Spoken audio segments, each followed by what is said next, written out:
vaccine hesitancy. We've got problems with China.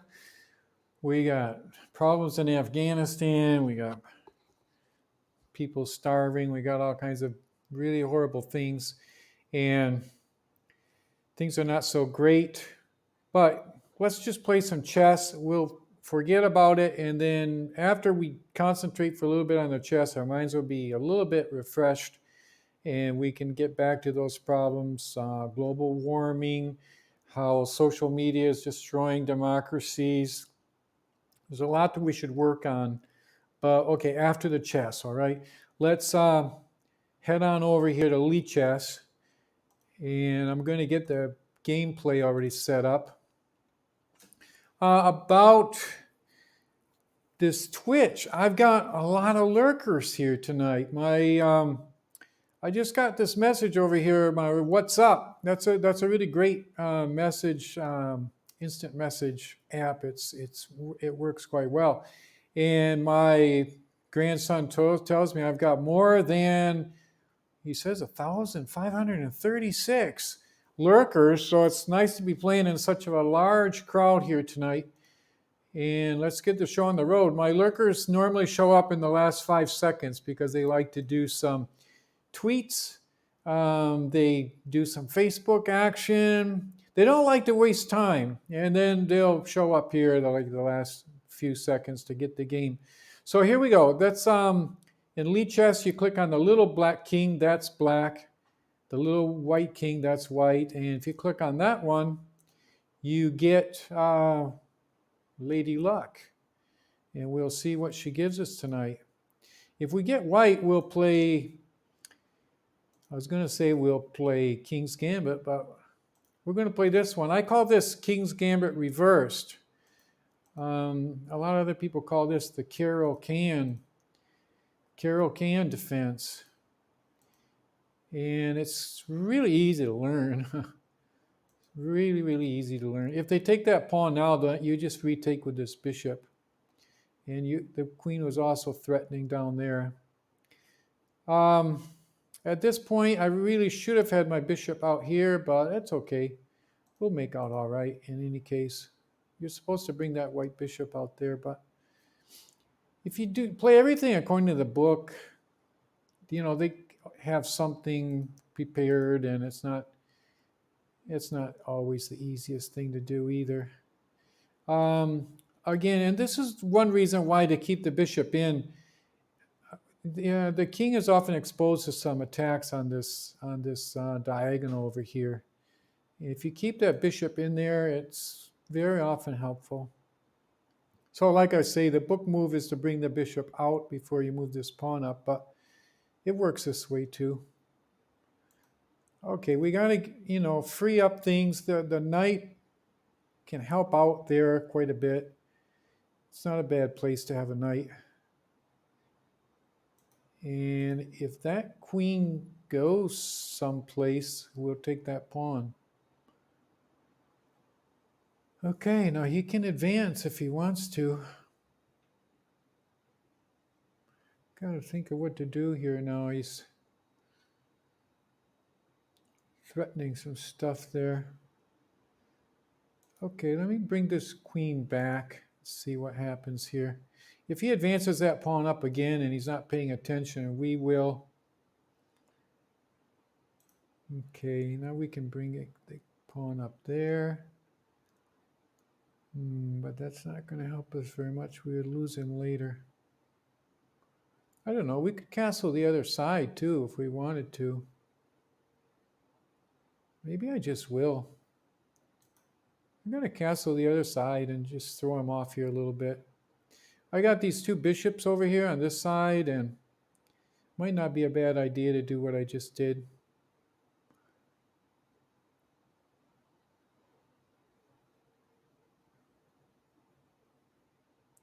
Okay, I don't see, I want to bring this guy over to protect that. I need to protect this pawn because I want to move this pawn up, and I need more protection on this pawn. Once this pawn moves out of the way, he'll have two pieces on it. So that was why I did that. I was debating to bring this rook over or that rook over. Okay, now,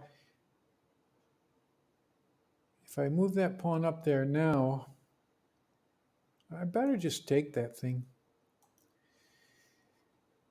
Be the best thing I can do.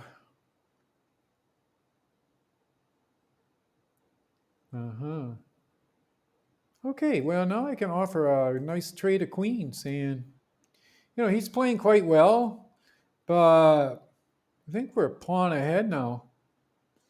We're doing okay on the clock. I think he was thinking he was coming with a kind of an easy game against us. The way we castled kingside like that. Now, where's that guy going to go? Maybe just come over here and... No, we're a little bit low on time. I'm kind of like screwing around the clock here a little bit. If I go up there, I shouldn't go up there. If I take that pawn, I would lose the knight. He didn't have anywhere to go, so kind of had to do that. I'm going to come over here now with the knight. I had a chance to do that before, and now I did. We have our rook on the same as his king, so that wouldn't be a bad idea right now to just open that up and see if we get some play. We're doing okay on time right now. This is the Caro-Kann. Now he castled. Oh boy, that's interesting. He castled that side too. Okay, let's protect that pawn for a little bit. Try to get a center here. If he takes that pawn, we'll retake with the knight. Now we're going to have to protect that other pawn. If he takes the knight now, we'll take with this pawn and have a pretty solid game over there. We're still doing okay. This knight is pinned on this rook. I might just advance that rook up. Next move. It won't get in my way of my bishop there or anything. Okay, that's all right.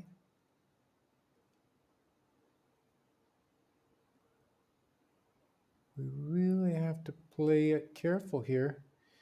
Anything could happen. We have a kind of a nice looking center there. The classic analysis and everything. Not going to take a lot of time thinking about this. That pawn was attacked. I just moved him up. I noticed this pawn is hard to attack with another piece. It's hard to attack with the bishop.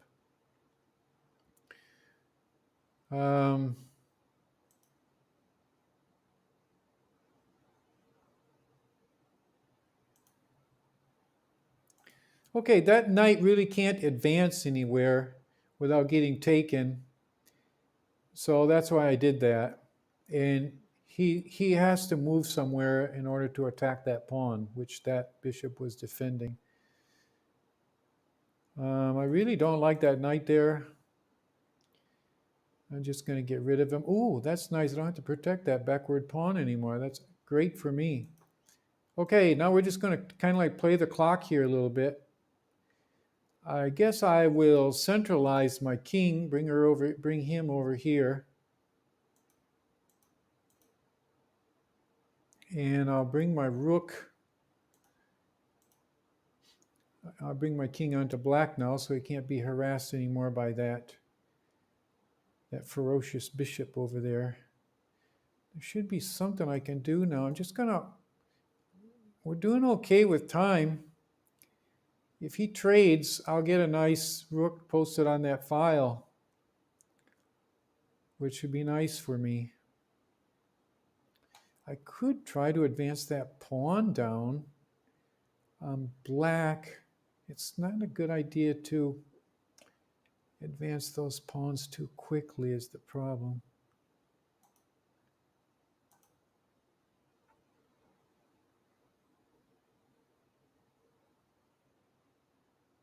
I want to trade off that bishop if I can. I think I'm doing okay here and into the end game with my pawns the way they are. Oh wow, that's not bad. If he advances that pawn up, this is not bad. We're doing good on the clock right now, too. If he advances that pawn up, we will win it.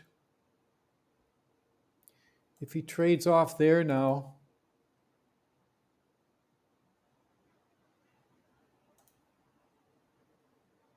now what?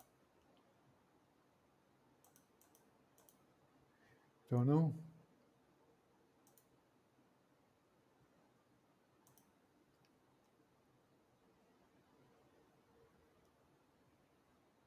He's going to go down and try to get that pawn.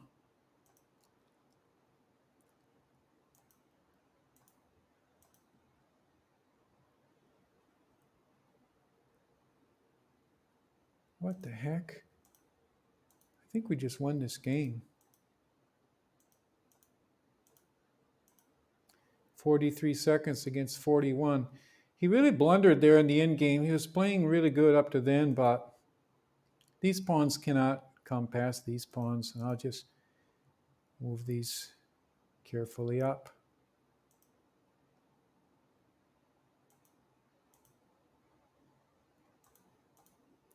It's kind of like checkmate right now if he doesn't watch out.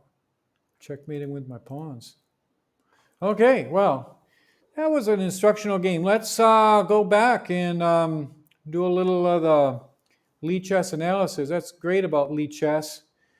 You know, for as many lurkers as I have, the chat really isn't lighting up like it should be after a nice win like that. But I understand you guys are a little bit taciturn sometimes, so it's okay.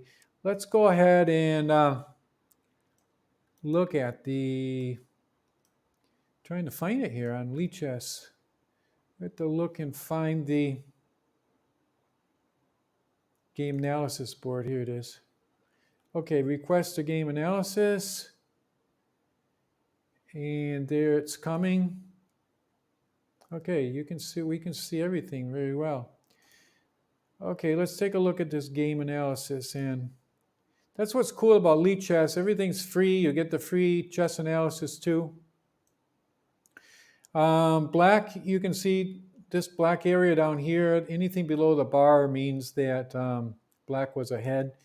White had some minuscule advantages in the beginning. So that basically tells us that that was a solid opening, a valid opening. We can click if we made any mistakes, like that was an inaccuracy. That was a mistake, but that was quite a ways into the opening. What they're saying is that we should have moved that pawn up earlier. I was kind of thinking about that. Okay, let's go start from the beginning. We're getting ahead of ourselves here. Shall we? Okay, here we go. Game analysis. So this is how the game actually went. That's the king pawn game for white, and that's the prop pawn for black. What I call the reverse king's gambit. It's actually a Caro-Kann. Now, pretty sure we're still kind of like, you can kind of tell we're in the book part because nothing is changing very much over here. When you're that close to the bar, it means you're not making any mistakes or anything. And again, we're very close to the bar. Still very close to the bar. You can see the ball there. These little advantages don't really mean too much for anybody. He retook with that. It says he should have retaken with the pawn. And we're actually ahead now, minusculely. We're still ahead just a little bit. And we're still doing everything correct. It's very, very, very good. He's got 2 question marks there. If you click here, this little ball, it shows the next move. You know, I wasted too much time. I should have already made this breakout there. I have to remember that for next game. Breakout fast. You see this a lot in the Caro-Kann. Just learn to break out fast. Next time I will do that. I'll just play that through so you can see how that would be. If he takes, then you retake here. And, this pawn is protected by the queen and this bishop. And you're going to be able to castle very well. It's hard for him to attack this pawn. And this pawn is defendable by the bishop. So, according to Lee Chess, they're saying to move that thing back. And, yeah, they're saying to move that up. I probably would really strive fast to try to castle at this point. I think I would move the bishop here. And we're playing at minus. Minus means good for black. And we would be able to castle on this side. The pawn is still protected. We can get rooks behind these pawns. So we would have had a good game there if we had just advanced that pawn up, but we didn't do that. I'll go the game like it actually went, okay? So I moved that knight out there. He moved his queen over there. I moved my bishop up. He advanced his pawn. I brought my queen back, just kind of like a trick. I was thinking about getting this pawn here, but he saw it. Oh, and then I went ahead and castled on that side.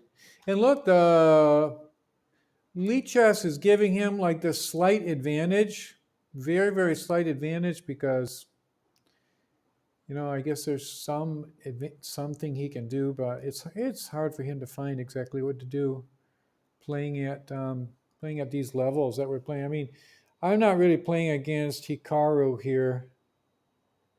I was looking there at his name. It's not Hikaru, so maybe tomorrow we'll play him. Let's go ahead and keep clicking here. They gave me a double question mark for that rook move. I actually thought that was kind of smart. Okay, I took that knight.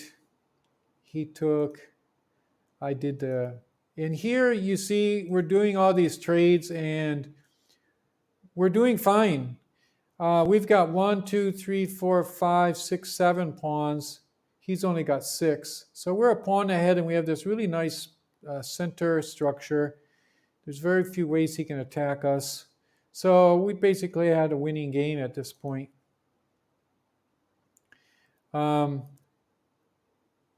They're telling me to move up there. And I guess that's what I did. Later I said I could have saved some time by coming back to there. Oh, I didn't move up there. I came back here. Then he moved up there. I went over there. And then I finally got over there. And then you'll see from this point down, okay, it's still very, very close, 0.0. I'm just going to keep clicking here a little bit until you can see where he starts really making the blunders. We're still not ahead by very much. Still not ahead, but we are ahead by 1.2.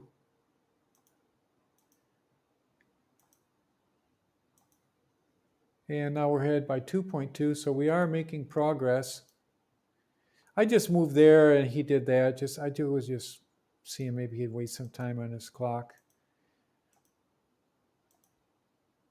Okay, we got the queen up to the squares. Oh, look, and Lee Chess is telling me to do the same thing I did. And that's exactly what I did. Lee Chess told me to do that. Okay, and Lee Chess, you can see it told me. I'll go back so you can see. Lee Chess is saying very strongly, move that pawn up. Because this pawn is pinned against the bishop. And now we're ahead 7.2. I think it was that last move that was pretty bad. Like that, it was minus 4.9. And then when you move that pawn up, because I have that move, and it's not good. I retake there, and now things are just not looking good. He's doing all the moves he's supposed to do. And Lee Chess told me to move my pawn there. I'm doing all the moves Lee Chess basically said to do. Lee Chess says I should have moved this pawn up, because I was thinking, well, if I move that pawn up, he'll come here and put me in check and get the pawn, but that's not really true. If he comes here, I move out. he cannot take the pawn because I can already take him with my rook. And